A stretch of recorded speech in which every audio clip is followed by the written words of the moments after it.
jaguar to bay by using dogs.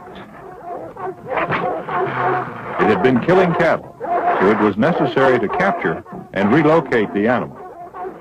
That was the job of John Lilly, a well-known lion tracker of the Southwest.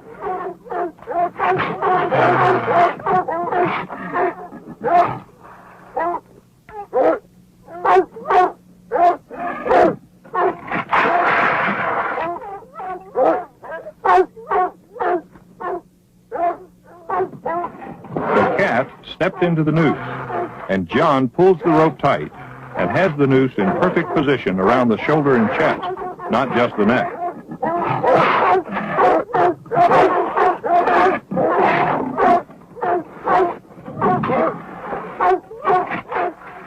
While John held the cat, we quickly got the dogs away before the jaguar could harm them.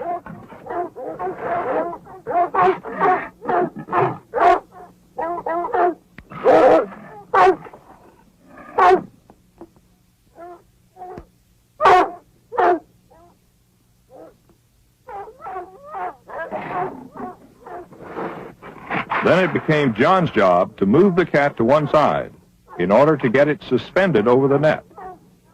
We thought that once in the net, the worst would be over. It sure didn't take long to realize how badly the cat's strength had been underestimated.